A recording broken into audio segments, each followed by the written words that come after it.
नमस्कार साथियों, मैं मनीष मेवाल आप सभी का आपके अपने चैनल में तहे दिल से स्वागत और अभिनंदन करता हूं। मैं उम्मीद करता हूं कि आप सभी शानदार, जबरदस्त और जिंदाबाद होंगे और आप सभी की जो कक्षा 11 की तैयारियां हैं वो बिल्कुल धमाकेदार चल रही होंगी। और इन्हीं धमाकेदार तैयारियों को अब और धांसू बनाने के लिए आज हम लोग पढ़ रहे हैं कक्षा 11 की अर्थशास्त्र में भारतीय अर्थव्यवस्था की किताब में अध्याय 5 भारत में मानव पूंजी का निर्माण, human formation of human capital in India, और आज है उसका लेक्चर नंबर 6। तो सर जी आज हम लोग क्या पढ़ेंगे? आज अभी तक हम लोगों ने ये बात जान ली कि शिक्षा और स्वास्थ्य पे खर्चा करना बड़ा जरूरी है, परंतु कितना करती है हमारी सरकारें शिक्षा पर? सार्वजनिक व्यय कितना करती है और उसमें क्या बढ़ोतरी हुई है या कमी हुई है वो देखेंगे। और भारत में शैक्षिक उपलब्धियां क्या है, भारत ने कितना शिक्षा के क्षेत्र में उपलब्धियां हासिल करी हैं वो भी जानेंगे। तो चलिए शुरू करते हैं आज के लेक्चर को। शिक्षा पर सार्वजनिक व्यय में वृद्धि। देखिए बच्चों, हम लोगों ने लास्ट लेक्चर तक ये जाना कि शिक्षा और स्वास्थ्य पे खर्चा करना बड़ा आवश्यक है। हमने मानव पूंजी, मानव विकास की बात करी, तो मानव पूंजी में शिक्षा और स्वास्थ्य एक साधन की तरह है, एक मीडियम की तरह है, एक साध्य को पाने के लिए, एक गोल को पाने के लिए। और वो गोल क्या है? उत्पादकता में वृद्धि होना, कि प्रोडक्टिविटी है उसमें वृद्धि होना, मतलब आप काम ज्यादा कर सको उसलिए आपके शिक्षा और स्वास्थ्य पे खर्चा करा जा रहा है। ये बात मानव पूंजी कहती है। मानव विकास ये कहता है कि भैया कहीं पर भी जाओ उत्पादकता कोई मतलब नहीं है, परंतु शिक्षा और स्वास्थ्य पर तो खर्चा करना बड़ा जरूरी है। ये मानव के अभिन्न अंग है। जैसे मानव को रोटी, कपड़ा, मकान चाहिए होता है, जैसे खाने के लिए रोटी, पीने के लिए पानी और जीने के लिए सांस की आवश्यकता है, उसी प्रकार से उसके लिए शिक्षा और स्वास्थ्य जरूरी है, उसको अलग नहीं किया जा सकता। ये बात आप लोगों ने पढ़ ली। लास्ट के लेक्चर तक अपन एक निष्कर्ष पे, एक कंक्लूजन पे मेरे प्यारे बच्चों पहुंचते हैं। अपन सीना ठोक कर करके कह सकते हैं, ठोकना मत भाई ठीक है ना, कल को यूं जोर जोर से ठोकने लग जाओ, दर्द दर्द हो गया और आप अपने माता पिता को बोलो मनीष सर ने बोला था सीना ठोक करके बोलने के लिए, तो भैया ऐसा मत करना। तो हम सीना ठोक करके ये बात कह सकते हैं कि शिक्षा और स्वास्थ्य मिलनी चाहिए। अब उसको प्रोवाइड कराने की जिम्मेदारी सरकार की होती है। ये बात भी हम लोगों ने लास्ट लेक्चर में जानी थी। तो अब सरकारें कितना खर्च कर रही है वो हम लोग जानेंगे। और शिक्षा का ही मुद्दा अब हमारे इस चैप्टर में बाकी रहा है। स्वास्थ्य के मुद्दा हम आगे के अध्याय में देखेंगे, अभी के अध्याय में नहीं। तो एक बार के लिए हम स्वास्थ्य को बाय बाय कर देते हैं। बाय बाय, मिलेंगे आगे के लेक्चर में, सॉरी आगे के चैप्टर में, अभी नहीं। बाय बाय, आप भी करो, जल्दी से करो। चलो, क्या आप जानते हैं कि सरकार शिक्षा पर कितना व्यय करती है? तो क्या आपको पता है कि सरकार शिक्षा को लेकर के कितना खर्चा करती है? कितना पैसा सरकार लगा देती है, और ये कितना किसका कितना है? जैसे एक तो भाई मैं कहूं कि आज मैं 10,000 रुपए कमा रहा हूं और 10,000 में से मैं 5,000 खाने पीने पे खर्चा कर रहा हूं, हाँ, तो ये क्या हो गया? मेरा 50% हो गया। और एक क्या हो कि आज अंबानी जी बोले कि साहब मैं अपनी इनकम का 1% खर्चा खाने पीने में खर्चा कर रहा हूं। कितना बताऊं उनका 1%? बाबा रे बाबा, है ना। तो सरकार शिक्षा पर कितना व्यय करती है, कितना खर्चा करती है, ये हम लोग जानेंगे। ये जैसे आपको यहाँ पे तस्वीर दिखाई है, नन्हे मुन्ने बच्चे तेरी मुट्ठी में क्या है, तो उनकी मुट्ठी में क्या है? देश का भविष्य। और देश का भविष्य आजकल सब कुछ कंप्यूटर पे चल रहा है, तो इसलिए इनके हाथों में क्या है? कंप्यूटर सौंप दिए गए हैं। तो ये शिक्षा की तस्वीर दिखाई गई है। सरकार द्वारा किए गए शिक्षा पर कुल व्यय को अधिक सार्थक रूप से समझने के लिए हम इस व्यय को दो प्रकार से व्यक्त करेंगे। फर्स्ट है कुल सरकारी व्यय में इसका प्रतिशत, और दूसरा है सकल घरेलू उत्पाद में इसका प्रतिशत। तो देखो, शिक्षा पर कितना टोटल खर्चा हो रहा है उसको अधिक सार्थक रूप से, एक सही प्रकार से समझने के लिए हम इसको दो भागों में व्यक्त करके देखेंगे, दो पार्ट्स में बांट करके हम इसको पढ़ेंगे। पहला तो ये कि कुल सरकारी व्यय में इसका प्रतिशत कितना है, मतलब टोटल अगर सरकार खर्चा कर रही है तो उसमें से कितना खर्चा कर रही है। जैसे कि फॉर एग्जांपल मैं आपको उदाहरण देता हूं, जैसे मान लीजिए सरकार का 100 करोड़ का बजट है, मतलब सरकार ने कहा कि इस आने वाले साल में हम 100 करोड़ रुपए टोटल खर्च करेंगे। अब इस 100 करोड़ में से कितना सरकार शिक्षा पे कर रही है? अगर मैं कहूं आज 1 करोड़ खर्चा कर रही है, मतलब सरकार ने 1% ही, बस 1% ही शिक्षा पे खर्चा करा है, बड़ा कम है। मैं ये कहूं कि नहीं, सब सरकार ने 20 करोड़ खर्चा करा है, 20% खर्चा कर दिया, बड़ी बात है। ओके, बड़ी बात है बच्चों। वैसे 5-6% के आसपास में होता है नॉर्मली, मतलब जनरली 5-6 करोड़ तक, मतलब 100 करोड़ तो मैं एक उदाहरण लिया है भाई। जो सरकार का बजट होता है ना वो अपनी गिनती के बाहर है, अपन उनका एग्जाम्पल ही नहीं लेते, तो अपन छोटा एग्जाम्पल लेकर के चलते हैं। दूसरा क्या है कि सकल घरेलू उत्पाद में इसका प्रतिशत। अब टोटल हमने क्या करा, जितना उत्पादन करा उस उत्पादन से टोटल जो हमारे पास इनकम आई, उस इनकम में से हम कितना खर्चा कर रहे हैं, जितना हमारे पास आया उसमें से कितना खर्चा कर रहे हैं, ये हम लोग देखेंगे।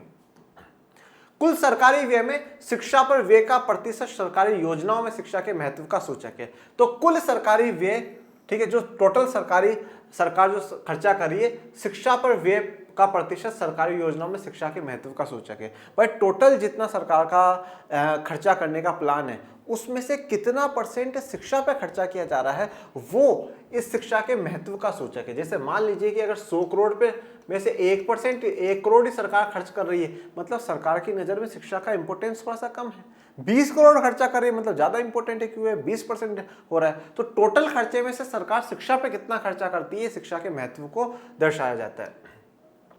सकल घरेलू उत्पाद में शैक्षिक व्यय का प्रतिशत यह व्यक्त करता है कि व्यक्तियों की आय का कितना भाग देश के शैक्षिक विकास के लिए प्रतिबद्ध है। तो देखो यहां पर तो हमने क्या बोला, दो भागों में बांट करके पढ़ेंगे। एक सरकार के खर्चों, टोटल खर्चों में से कितना परसेंट है, वो तो ये बताता है कि शिक्षा कितनी महत्व है सरकार के नजरिए में। दूसरा सकल घरेलू उत्पाद का कितना परसेंट, तो उसमें यह पता चलता है कि जो व्यक्ति है वो अपनी आय का कितना प्रतिशत शैक्षिक विकास के लिए खर्चा करने के लिए प्रतिबद्ध है या डेडिकेटेड है कि नहीं साहब इतना तो मुझे खर्चे करना ही करना है, इससे कम तो खर्चा होना नहीं चाहिए। तो ये जैसे स्कूलों की तस्वीरें दिखाई गई हैं कि भैया जो प्रोजेक्टर्स हैं उन पे पढ़ाया जा रहा है डायग्राम के द्वारा। देखिए ये प्रोजेक्टर वाली जो क्लास है वो एक अलग है और स्मार्ट बोर्ड बच्चों अलग है। इसमें यहाँ से देखिए, यहाँ से थोड़ा सा रिफ्लेक्शन जाता है, फिर उससे कुछ थोड़ा सा सिस्टम होता है। ये व्हाइट बोर्ड पे भी पॉसिबल हो जाता है शायद ऐसा, ठीक है ना। तो अच्छी बात है, स्मार्ट इंडिया हो रहा है, स्मार्ट एजुकेशन आप लोगों को दी जा रही है। अब आप लोग भी स्मार्ट ही बनिएगा।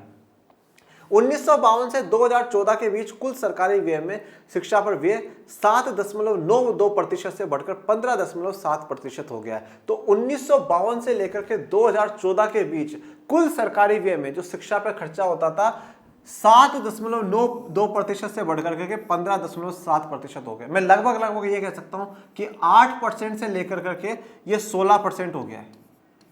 मतलब बिल्कुल डबल हो गया बच्चों। मतलब पहले हम जितना खर्चा करते थे उससे डबल हो गया। मतलब हमने धीरे धीरे शिक्षा पे खर्चा बढ़ाया है। मतलब अब मैं एक उदाहरण लूं कि भैया हम 100 करोड़ खर्च कर रहे हैं तो उसमें से कभी 8 करोड़ से भी नीचे कम खर्च हुआ करता था और आज हम 16 करोड़ तक खर्चा कर रहे हैं।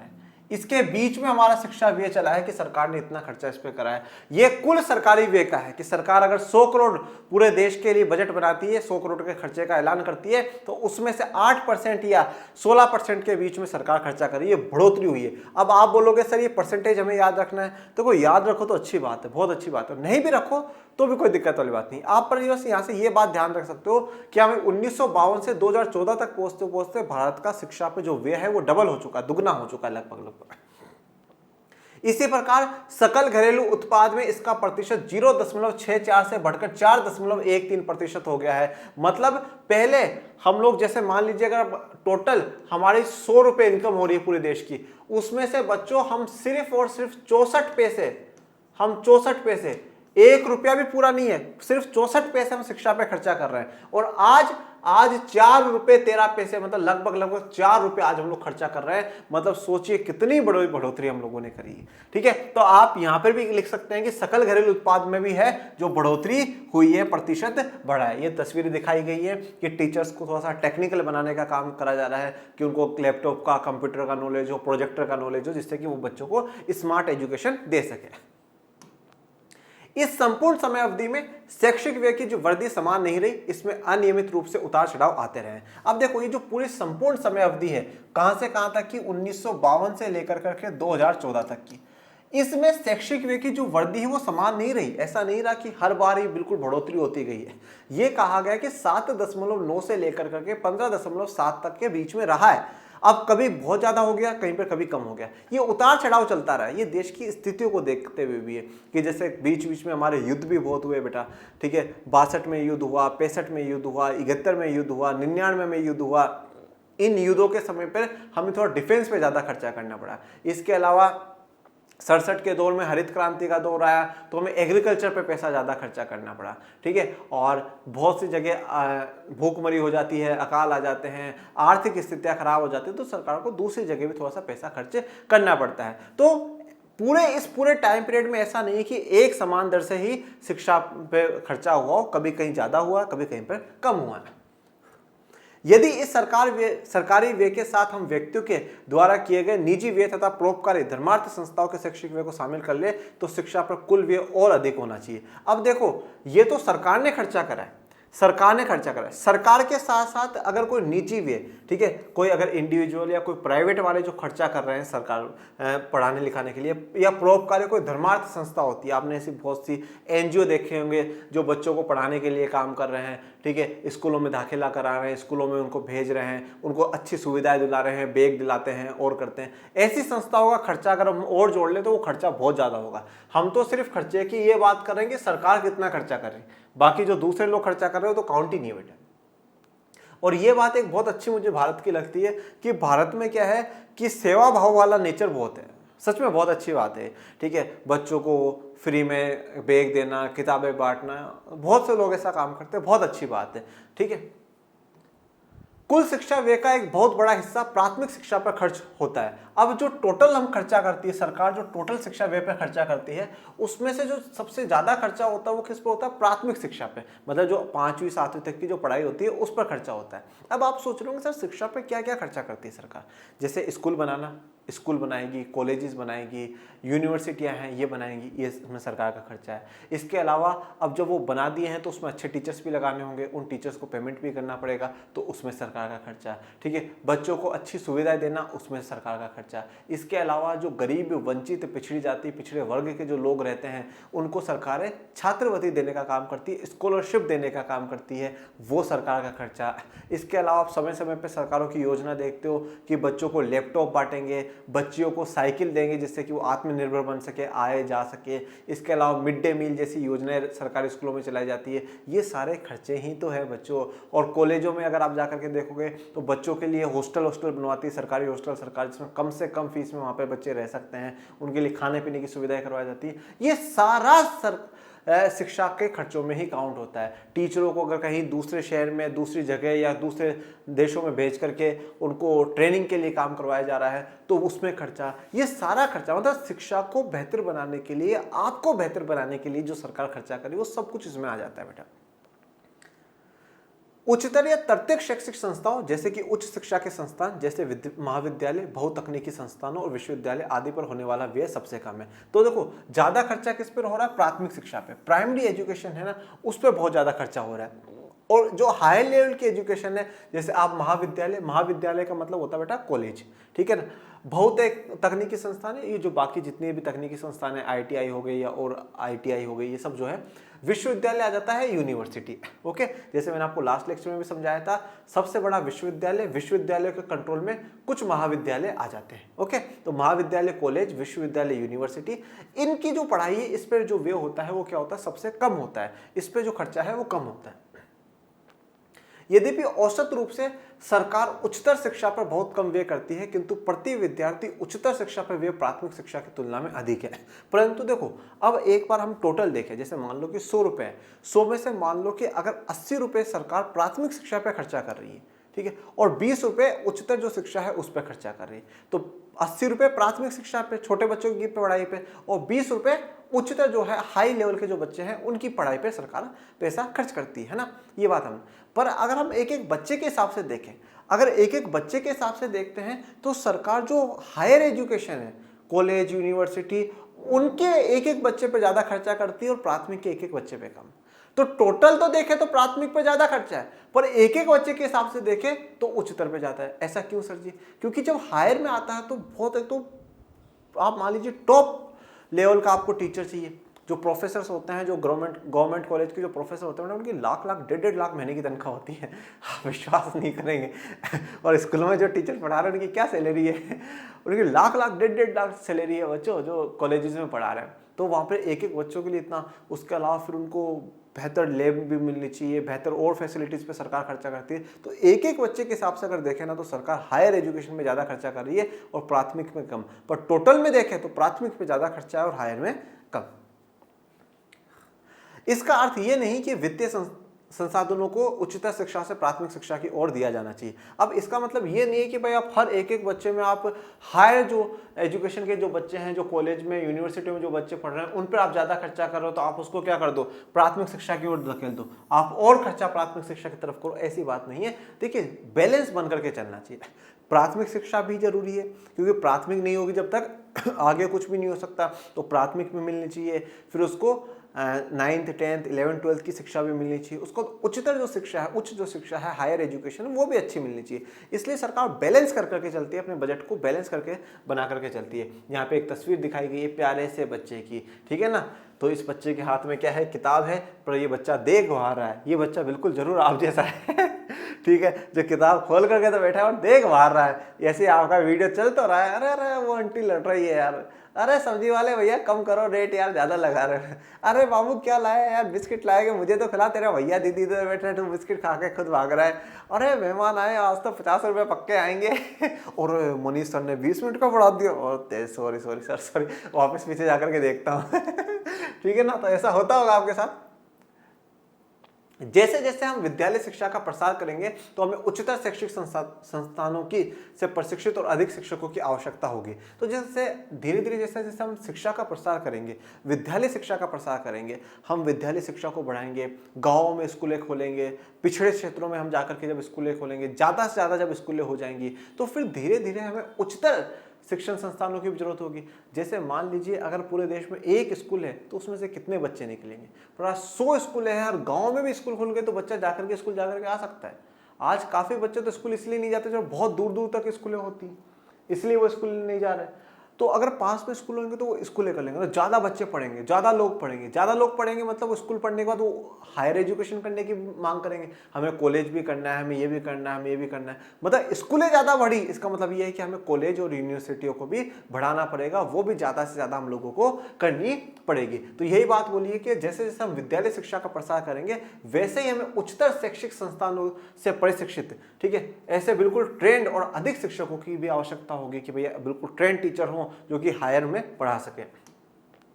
अतः शिक्षा के सभी स्तरों पर व्यय में वृद्धि करना चाहिए। तो शिक्षा के सभी स्तर में, प्राथमिक शिक्षा पर भी होना चाहिए, 9th 10th 11th 12th पे भी खर्चा होना चाहिए, और जो हायर एजुकेशन है उस पर भी खर्चा होना चाहिए। सब में वृद्धि करनी चाहिए, सब में सरकार को बढ़ोतरी करनी चाहिए। वर्ष 2014-15 प्रारंभिक शिक्षा पर प्रति विद्यार्थी होने वाले सार्वजनिक व्यय में राज्यों के बीच काफी अंतर है। देखो अब बस यही बात है, यहां से हम जो कह रहे थे ना, हमने स्टार्टिंग में कहा कि 1952 से 2014 तक एक समान जो रेट है ना शिक्षा पे खर्चे की, वो हमें नहीं देखने को मिली। और लास्ट लेक्चर में हम लोगों ने ये भी जाना था कि शिक्षा पर जो खर्चा हो रहा है ना, वो सिर्फ केंद्र सरकार की तरफ से नहीं, राज्य सरकार और स्थानीय सरकारों तक का भी होता है। तीनों सरकारें उसका खर्चा वहन करती है, तब हम जाकर के शिक्षित और स्वस्थ बन पाते हैं। तो इस प्रकार से क्या है कि केंद्र सरकार तो शिक्षा पे खर्चा कर रही है, परंतु क्या है, राज्यों के बीच है ना काफी अंतर है। कहीं पर जो राज्य है वो बहुत ज्यादा खर्चा एजुकेशन पे कर रहा है, कहीं पे वो बहुत कम कर रहे हैं। तो अब उसके कारण क्या हो रहा है कि टोटल जो ओवरऑल हमारा परसेंटेज है ना, वो थोड़ा सा क्या हो जाता है, बिगड़ जाता है। आप इसको इस तरीके से समझ सकते हैं, जैसे मान लीजिए आज आपके पास 5 सब्जेक्ट है, आज आप इकोनॉमिक्स में तो धूम मचा रहे हैं, पूरे में से पूरे आ रहे हैं, पर किसी सब्जेक्ट में अगर आपके नंबर कम आएंगे तो परसेंटेज तो कम होगा ही ना बच्चों, परसेंटेज तो गिरेगा ही। उसी प्रकार से कुछ राज्य बहुत अच्छा करते हैं जिससे परसेंटेज हाई जाने की होती है, पर कुछ राज्यों का थोड़ा सा परफॉर्मेंस डाउन हो जाता है, ठीक है। तो इसीलिए क्या होता है कि सबका विकास होना चाहिए, हर राज्य का विकास होना चाहिए, हर राज्य ज़्यादा से ज़्यादा शिक्षा पर खर्चा करे, निवेश करे और बच्चों को मानव पूंजी में परिवर्तित करने का काम करे। जब 2014-15 की बात है, मोदी जी संसद में आए थे, उन्होंने एक भाषण दिया था। उस भाषण में उन्होंने एक बात कही जो बात मुझे अच्छी लगी। उन्होंने कहा कि जैसे हमारा शरीर का अंग होता है ना, हर अंग जरूरी है। ऐसा नहीं हो कि मैं एक हाथ नहीं है तो भी कोई बात नहीं है, एक पैर नहीं, हर अंग, जैसे हमें हर अंग का ध्यान रखना पड़ता है ना, उसी प्रकार से देश का हर एक राज्य, एक क्षेत्र, एक अंग है। हम किसी एक अंग का विकास करें और दूसरे का नहीं तो गलत बात है। हमें सबका, हर क्षेत्र का विकास होना चाहिए, हर एरिया का विकास होना चाहिए, तभी सब कुछ सही चलता रहेगा, तभी देश का विकास होगा। यहाँ पे तस्वीर दिखाई गई है प्यारे प्यारे से बच्चों की। क्या लिख रहे हो बच्चों? क्या लिख रहे हो? ये तो घसीटे कर रहे हो तुम लोग यार, सही लिखो, चलो सही लिखो जल्दी जल्दी। जहां हिमाचल प्रदेश में इसका उच्च स्तर 34,651 रुपए है, वही बिहार में ये मात्र 4,088 रुपए। तो हिमाचल प्रदेश में इसका ज्यादा से ज्यादा स्कोर जो है वो 34,651 रुपए है पर व्यक्ति, हर एक व्यक्ति पे, और बिहार में जो है वो 4,088 रुपए है बच्चों। तो देखो 34,000 और 4,000 बड़ा डिफरेंस है, 30,000 तक का डिफरेंस ये आ रहा है।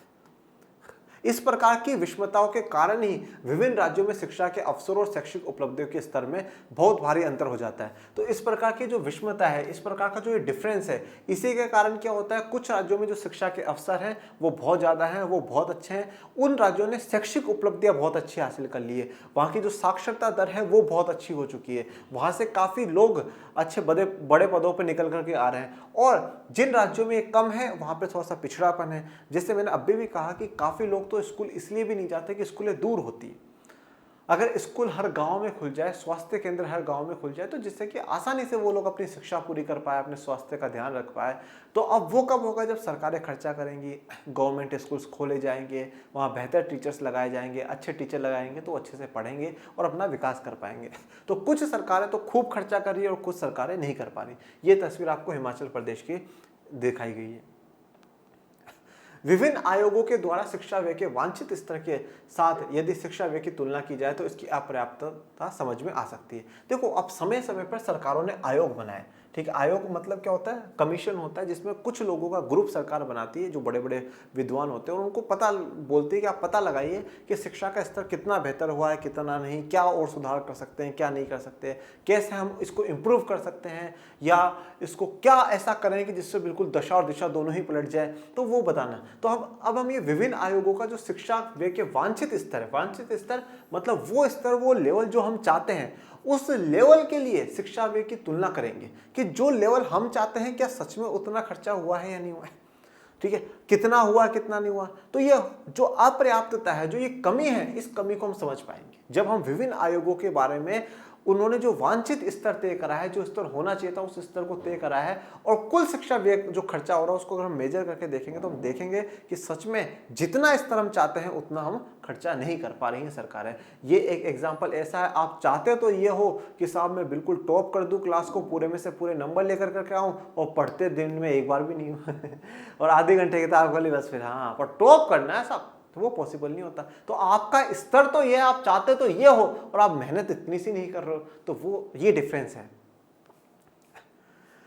शिक्षा आयोग 1964-66 ने सिफारिश की थी कि शैक्षिक उपलब्धियों की संवर्धी दर में उल्लेखनीय सुधार लाने के लिए सकल घरेलू उत्पाद का कम से कम 6% शिक्षा पर खर्च किया जाना चाहिए। तो शिक्षा आयोग जो कि 1964 से 66 के बीच में बनाया गया था, उसने ये बात बोली कि अगर शैक्षिक उपलब्धियों की संवर्धी, शिक्षा के क्षेत्र में अगर हमें उपलब्धियां है और उस उपलब्धियों में संवर्धी करनी है, बढ़ोतरी अगर हम लोगों को करनी है, तो कम से कम सकल घरेलू उत्पाद का 6% तो आप खर्चा करिए ही करिए। कितना करिए? 6% तो करिए ही करिए, परंतु 0.64 से लेकर करके 4.13% है। मतलब ये 1952 से लेकर करके 2014-15 तक की कहानी है। मतलब हम अभी भी 6% पे नहीं पहुंचे, 6% पर तो हम अभी भी नहीं पहुंचे, जो कि 1964-66 में शिक्षा आयोग ने ये बात कही है कि शिक्षा के स्तर को ऊपर उठाने के लिए, शिक्षा के स्तर में हमें उपलब्धि हासिल करने के लिए जीडीपी का कम से कम 6% सरकार को खर्चा करना चाहिए, तभी स्तर सुधरेगा। ये सरकारी बच्चों की तस्वीर आप लोगों को दिखाई है। इसमें जैसे यहाँ पे डॉक्टर सर्वपल्ली राधाकृष्णन जी हैं, ये महात्मा गांधी जी हैं, ये बाबा साहब अम्बेडकर हैं, ठीक है, ये श्रवण कुमार हैं, श्रवण कुमार जो आपने कहानी सुनी होगी, जो अपने जो अंधे माता पिता होते हैं उनको घुमाते हैं, ठीक है, ऐसे इसीलिए कहा जाता है कि बेटा हो तो श्रवण जैसा हो, ठीक है। ये पीछे स्वामी विवेकानंद जी की तस्वीर लगी हुई है, ये शायद पंडित नेहरू की है, ठीक है, या डॉक्टर राजेंद्र प्रसाद जी की है, ओके। और ये प्यारे प्यारे बच्चे हैं जो सभी बच्चे जवाब देने के लिए तैयार हैं।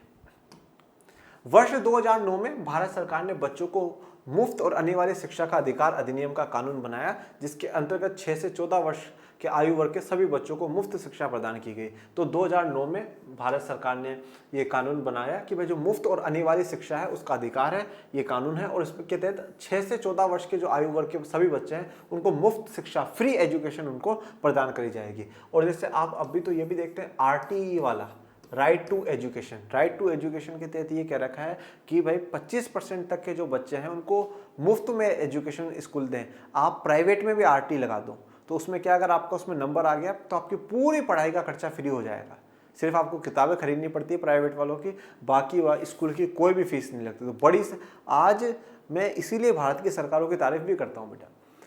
आज गरीब से गरीब माँ के कोख से जन्मा बच्चा आज देश शहर के बड़े से बड़े विद्यालय में पढ़ पाता है आरटी के कारण, राइट टू एजुकेशन के कारण। इसके तहत कि भाई 25% तक आपको बच्चों को लेना ही पड़ेगा और उसकी फीस, उसका जो भी खर्चा होगा वो सरकार उठाएगी, पर आप तो लोगे और उनसे 1 रुपया भी खर्चा नहीं मांगोगे। 1999 में भारत सरकार द्वारा नियुक्त तापस मजुमदार समिति ने अनुमान लगाया था कि देश के 614 आयु वर्ग के सभी बच्चों को स्कूली शिक्षा व्यवस्था में शामिल करने के लिए 98-99 से 2000-2007 के 10 वर्षों की अवधि में लगभग 1.3 लाख करोड़ रुपए व्यय करना होगा। तो 1999 में भारत सरकार, जब अटल बिहारी वाजपेयी जी की सरकार थी, अटल बिहारी वाजपेयी जी की सरकार ने भी शिक्षा के क्षेत्र में गजब का काम करा है, ठीक है ना। उन्होंने 6 से 14 वर्ष के बच्चों के लिए मुफ्त की बात करी, ठीक है। उन्होंने 21 ए जोड़ा कि भैया ये होना चाहिए, मुफ्त एजुकेशन वाली बात है।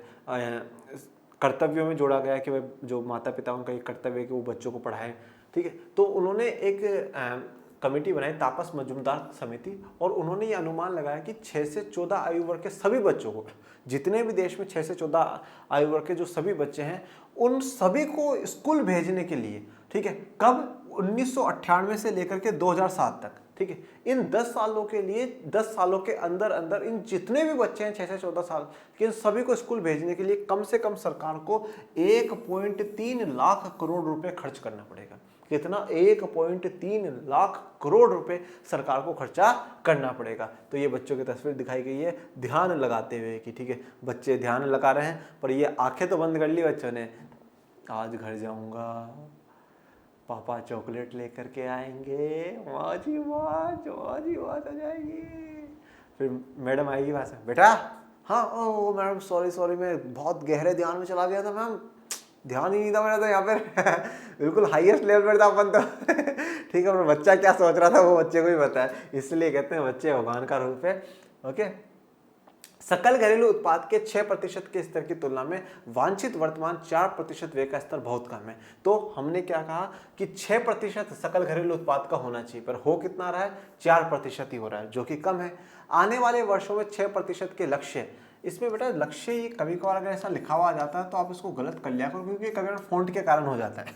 ये लक्ष्य होगा, तो 6% के लक्ष्य तक पहुंचने की आवश्यकता है, जैसा कि सिद्धांत रूप में स्वीकार किया गया है। तो अब आने वाले वर्षों में 6% के लक्ष्य को हमें हासिल करना है कि कम से कम 6% तक का हम लोग खर्चा करें। 2% हमें और बढ़ाना है, जो कि हमने तय करा है, जो कि शिक्षा आयोग ने 1964-66 में कहा था कि भाई 6% करो, तो वो करना जरूरी है और ये स्वीकार भी हम कर रहे हैं। भारत सरकार ने सभी केंद्रीय करों पर 2% शिक्षा उपकार लगाना भी प्रारंभ किया है। शिक्षा उपकार से प्राप्त राजस्व को प्राथमिक शिक्षा पर व्यय करने हेतु सुरक्षित रखा है, ठीक है। अब केंद्रीय करों पर जितने भी जो केंद्र सरकार द्वारा कर लगाए जाते हैं, उनमें से 2% क्या है? शिक्षा उपकार, कि आप शिक्षा पर उपकार करिए, ठीक है। इस प्रकार का 2% कर सरकार लगा देती है। तो उससे इस वाले शिक्षा उपकार से जितना भी पैसा सरकार के पास आता है, वो कहाँ खर्चा किया जाता है? प्राथमिक शिक्षा पर खर्चा करा जाता है। जो प्राइमरी एजुकेशन होती है, सरकार उस पर खर्चा करती है। साथ ही सरकार ने उच्च शिक्षा संवर्धन के लिए भी एक विशाल धनराशि स्वीकृत कराने की बात की है। उच्च शिक्षार्थियों के लिए एक नई ऋण योजना की भी घोषणा की गई है। तो अब सरकार उच्च शिक्षा संवर्धन, जो हायर एजुकेशन है, उसमें बढ़ोतरी करने के लिए भी सरकार एक विशाल धन को स्वीकृत करने की कोशिश कर रही है। ज़्यादा से ज़्यादा धन वहाँ पर सरकार खर्चा करने की बात कर रही है और शिक्षार्थियों के लिए एक नए ऋण योजना बनाने की भी घोषणा कर रही है। ऋण की जो है उधार की वो बात। फिर से बच्चों की तस्वीर आ गई है। मतलब सच में बहुत अच्छा लग रहा है ये लेक्चर मुझे पढ़ाते हुए कि बार बार में मेरे बच्चों की तस्वीर आ जाती है, ठीक है। आप लोगों के तो बहुत कभी कभार देखने का अवसर मिलेगा या नहीं मिलेगा पता नहीं, पर इन बच्चों की देख करके, इनमें भी आप ही हो, ठीक है, आप भी बच्चे हो और ये भी बच्चे हो, बड़ा आनंद आ रहा है, ठीक है।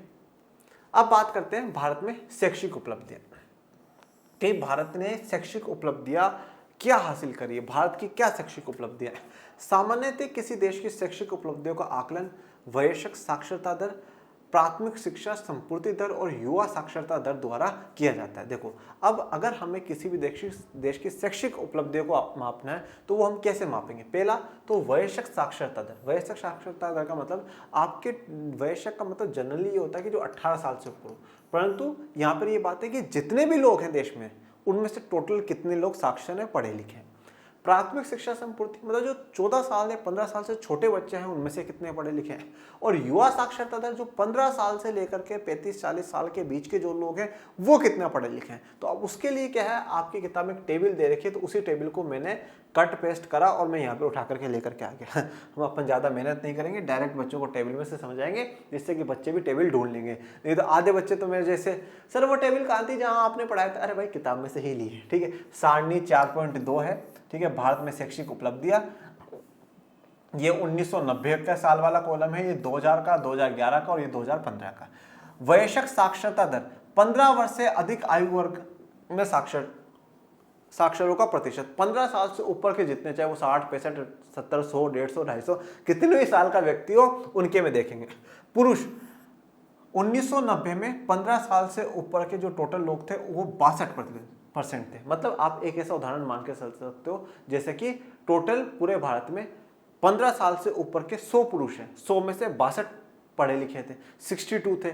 2000 में बढ़ गए 68% हो गया, मतलब 100 में से 68 पुरुष हो गए।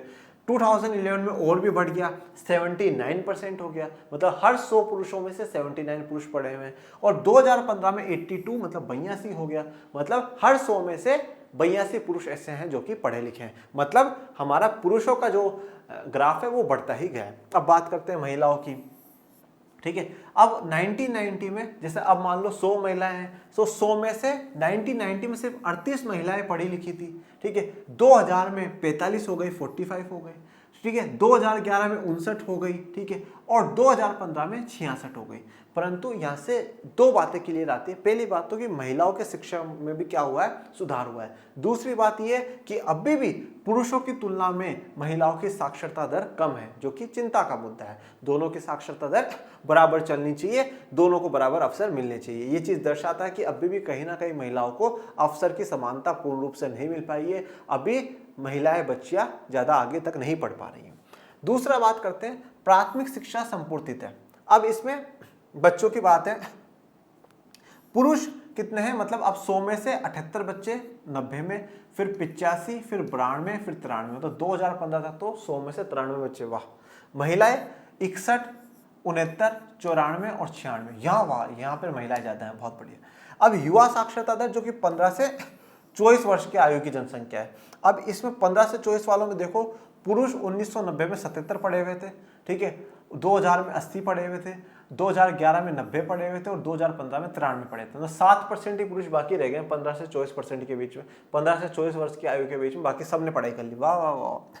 महिलाओं की बात करें तो 1990 में 54 महिलाएं पढ़ी हुई थी। ठीक है, 100 में से ठीक है, 100 में से 2000 में 65 महिलाएं, 2011 में 82 महिलाएं और 2015 में 90 महिलाएं। तो हर 100 में से ऐसा बताया गया, 90% है बेटा ये तो 15 से 24 वर्ष के बीच का फिर भी अनुपात हो सा ठीक है। अब ये 15 से 24 आयु वर्ग का ये जो बढ़ता हुआ है, ये दर्शाता है कि अब धीरे धीरे बच्चों को और सबको पढ़ने का जो है अवसर मिल रहा है, उनको पढ़ाया जा रहा है और उनको आगे बढ़ाया जा रहा है। ठीक है, मतलब हम ये कह सकते हैं कि एक थोड़ा सा बेहतर हमने शैक्षिक उपलब्धियां पाई है, अच्छी खासी शैक्षिक उपलब्धियां पाई है हमारे देश में। जनरली अब धीरे धीरे जो साक्षरता दर है, लिटरेसी रेट है, वो बढ़ती जा रही है, बढ़ती ही जा रही है। ठीक है, तो कंटिन्यूसली क्या हो रही है, अब वो बढ़ ही रही है। तो ये अच्छी बात है, इसमें और सुधार होने चाहिए और बढ़ने चाहिए, और शिक्षा ऐसी होनी चाहिए। देखिए, मैं ऐसा मानता हूं शिक्षा ऐसी हो हमेशा, दो चीजें उसमें जरूर होनी चाहिए। एक संस्कार, अगर आप पढ़े लिखे होकर करके भी आपको बात करने की तमीज नहीं, आपको जीवन जीने का वो नहीं है, तो फिर आप बेकार हो। संस्कार होने चाहिए, और दूसरा क्या है कि इंसान को रोजगार मिलना चाहिए, ये बड़ा जरूरी है। तो शिक्षा इस प्रकार से आधारित होनी चाहिए कि हमें संस्कार और रोजगार दोनों मिले, बहुत अच्छा है। और बहुत अच्छा भारत विकास कर रहा है, इस प्रकार से भारत विकास करता रहे और देश का भविष्य तो आप हो ही। ओके, तो चलिए, तो आज के लिए इतना ही। अब जो भावी संभावना है फ्यूचर की जो है, वो हम एक लास्ट लेक्चर और लेकर के आएंगे, उसके साथ हमारा जो चैप्टर है वो कंप्लीट हो जाएगा। और आपको कोई डाउट, कोई समस्या हो तो आप कमेंट बॉक्स में मेंशन कर दीजिएगा। और बाकी पढ़ते रहिए, आगे बढ़ते रहिए, अपने चैनल को सब्सक्राइब करते रहिए। इसका भी विकास बिल्कुल बहुत तेजी से कराते जाइए, हर बच्चे तक इस चैनल को पहुंचाइए। डिस्क्रिप्शन में जो लिंक दे रखा है टेलीग्राम चैनल का, उसको भी ज्वाइन कर लीजिए, जिसका आपको जानकारी मिलती रहे। और पढ़ते रहिए, आगे बढ़ते रहिए। मिलेंगे नेक्स्ट लेक्चर में, तब तक के लिए थैंक यू सो मच। जय हिंद, जय भारत।